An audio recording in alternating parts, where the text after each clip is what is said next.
Rasul Kusherbayevning Telegram kanalida mashinniklar reklama bergan. Kanadaning elchisi WhatsAppdan unga bog'lanib, menga $500, $400 pul bersang, men senga viza olib beraman degan elchi.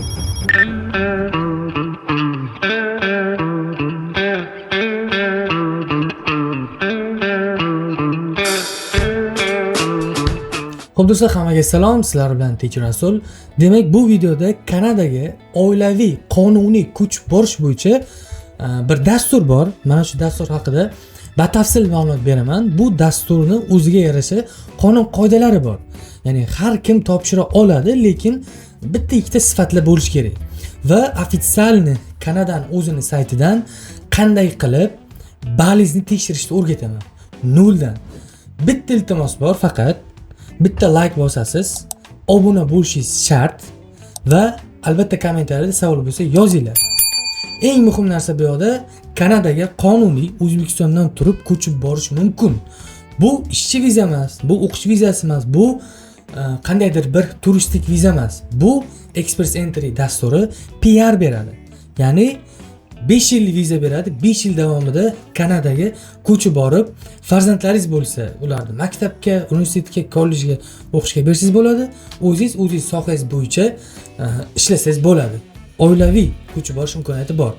Demak, videoni boshlashdan oldin bittagina like va obuna bo'lmagan bo'lsa albatta. Do'stlar, videoni boshlashdan oldin bitta bir qiziq hodisani qisqacha aytib beraman. O'tgan yili bir obunachim Telegramdan aloqaga chiqdi. Uni gapi bo'yicha Kanadaning elchisi WhatsAppdan unga bog'lanib, menga $500, $400 pul bersang, men senga viza olib beraman degan elchi. Bu juda miyaga sig'maydigan narsa. Iltimos, meni obunachilarim bunaqangi qo'pol qilayotganda ongi past bo'lmanglar. Pulinglarni prosta olib qo'yadi, chetga chiqarib olsanglar pulni qaytarib ola olmaysizlar. Instagramdan даже kecha ko'rdim. Rasul Kusherbayevning Telegram kanalida mashinniklar reklama bergan. Bu degani qaranglar, uni adminni yoki Rasul Kusherbayev o'zini xabari bo'lmaydi. Xohlagan odam xohlagan Telegram kanaliga, men Telegram kanalimga ham, tashqi mehnat migratsiyasining Telegram kanaliga ham reklama berishi mumkin. Do'stlar, asosan ruslar shunaqangi qilib O'rta Osiyodan odamlarni aldab pulni olishyapti. Iltimos, kim bo'lishidan qat'iy nazar ishonmanglar. Alisa deb qo'ygan ismini Maxim deb qo'ygan qanaqadir firma, ulardan ishonmanglar. Prosta pul olib qo'yasizlar. Bugun ham bitta hujjat tekshirib berdim. Bir kishi pashti bir $800 pulni bergan. Qanday ishontirgan bilmayman. Tekshirib berdim, mashinik bo'lib chiqdi. Agar o'sha $800 pulni berishdan oldin men Telegram kanalimda bor bo'lsa yoki YouTube'imga obuna bo'lib qo'ygan bo'lsa, men har bitta videoda qisqa qilib ogohlantirish qilib ketyapman, har bitta videoda aytib beryapman sizlarga. Va men obunachilarim o'ylaymanki, aldanib qolishmaydi. Agar kimdir sizda Telegram yoki WhatsAppdan ishga jo'nataman deb oldindan pul so'rayotgan bo'lsa, tekshirib beraman. Pastda kommentariyada Telegram ichgan bor. Hammaga aldanib qolmanglar. Uzr, sal cho'zilib ketdi, lekin bu juda muhim ma'lumot. Do'stlar, biz siz uchun yopiq Telegram vakansiya kanalini ochganmiz. Firmalarga katta pul bermasdan ishga topshirishni o'zingizga o'rgatamiz. Yopiq vakansiya kanalida nimalar bor? Ishonchli ish beruvchilar va plus video darsliklar va konsultatsiya ham tekin yo'l yo'rig'ini o'zimiz o'rgatamiz. Va bu yopiq kanalga qo'shilish uchun bir martalik to'lov qilasiz xolos. 500 ming so'm va natijalar ham bor. Alhamdulillah, rahmat. Ancha xursand bo'ldim.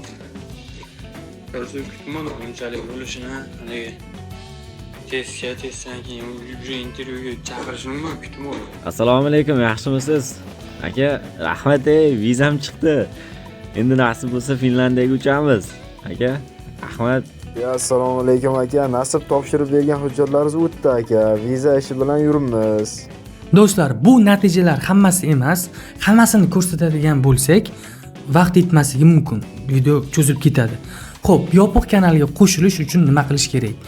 Mana shu videoni pastda kommentariyada Telegram lichka bor. O'sha lichka orqali o'tib yozgan 5 kishiga, birinchi yozgan 5 kishiga 50% chegirma bor. Ya'ni 500 ming so'm emas, 250 ming so'm to'lov qilasiz va umringiz oxirigacha vakansiyadan foydalanasiz. Xo'p, demak do'stlar, Express Entry dan balizni hisoblash uchun albatta bizga sayt kerak bo'ladi.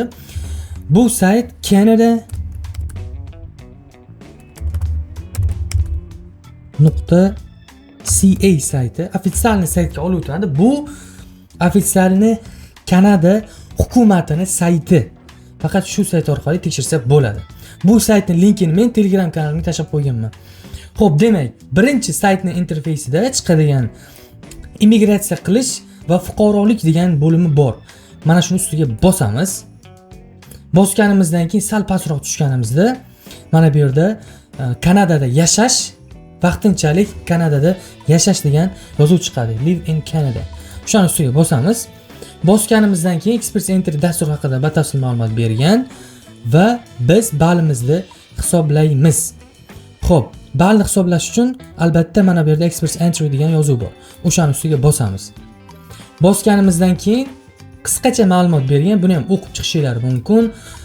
To'lovlari qancha? Albatta siz ballizni hozirdan tekshirib olasiz. Qaysidir sectioningiz, ya'ni til bilish darajangiz yoki stajingiz kam bo'lib qoldi, deylik masalan, yoshingiz hali yoshsiz, hozirdan hisob-kitob qila olasizlar.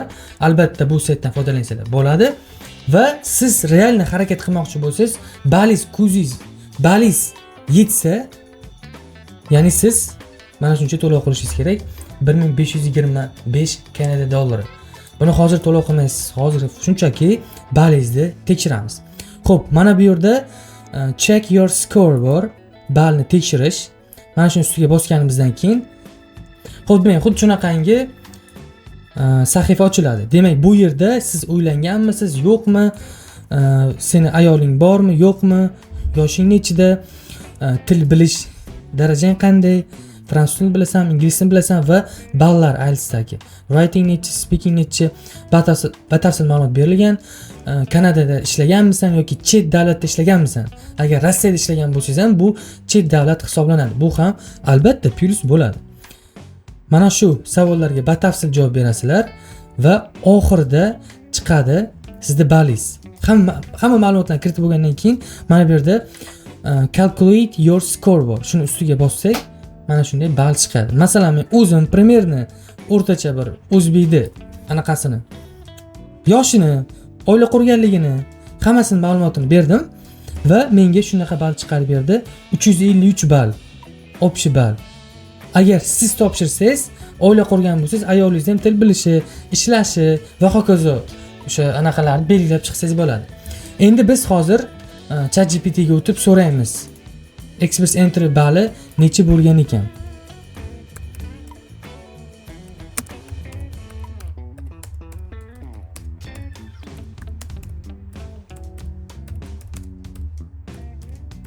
O'tgan yil dedik.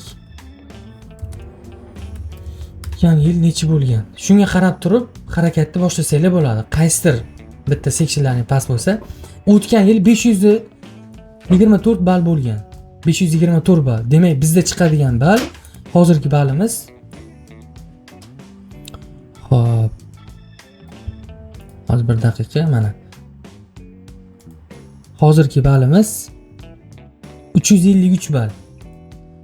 O'tish balli 524 ball bo'lgan. Umumiy 524 ball. Yana endi harakat qilsa bo'ladi. Qanday harakat qilsa bo'ladi? Mana ballingiz chiqdi 353. Endi masalan qo'shib fransuz tilini o'rgansangiz bo'ladi. Chunki men hozir bu yerda fransuz tilini qo'shmadim. Fransuz tilidan A1 daraja bo'ladimi yoki B1 daraja bo'ladimi? Farqi yo'q. U ham juda ham katta plyus bo'ladi. Men faqatgina hozir IELTS'im bor deb 7 ni belgiladim. Sectionlarni ham 6.5 atrofida qildim. O'shaning uchun 353 ballgina chiqdi. Lekin o'tish balli 524. Ya'ni 200 ball to'plasa, siz O'zbekistondan turib qonuniy Kanadaga ko'chib o'tishingiz mumkin bo'ladi. Bu juda ham zo'r narsa. Bu o'qish emas yoki turistik viza emas. Siz turist bo'lib bormoqchi bo'lsangiz, albatta sizga viza istori kerak. Bu juda ham bir kamida bir 20 ming dollar atrofida pul ketadi. Chunki siz Germaniyaga borib kelgan bo'lishingiz kerak, Yaponiyaga borib kelgan bo'lishingiz kerak, Shingiz zonasidagi davlatlardan bittasiga borgan bo'lish kerak. Angliya vizasini olgandan keyin turist bo'lib Kanadaga borishingiz mumkin. Okay? Turist bo'lib borishingiz mumkin. Bu juda ham rasxodli katta ish. Undan ko'ra balni hozir tekshiring. Agar qaysidir sekshingiz past bo'ladigan bo'lsa, bal past bo'lib qolsa, albatta 6 oyga, 1 yilga, 2 yilga reja tuzib, qolgan bo'limlaringizni ko'taring. Okay? Agar sizga balingizni tekshirib berish xizmat kerak bo'lsa, pastda kommentariyada Telegram ichiga qoldiraman. Aloqaga chiqsanglar, balingizni tekshirib berishadi. Albatta u pulli xizmat, bu arzon. Tekshiruv rasul aytdi desanglar, arzonga tekshirib beradi. Okay? O'shanda balingiz bilib olasiz. Ketish imkoniyatingiz bormi, yo'qmi va necha foiz. Okay? Do'stlar, sizlar bilan tekshiruv rasul, hammaga rahmat. Agar videoni shu joygacha ko'rgan bo'lsangiz, lekin hozirgacha ham obuna bo'lmagan bo'lsangiz, obuna bo'lmang. Bemalol obuna bo'lmang, kerak emas. Charchadim aytdim. Chunki 10%, 8% odam obuna bo'ladi, 100% dan.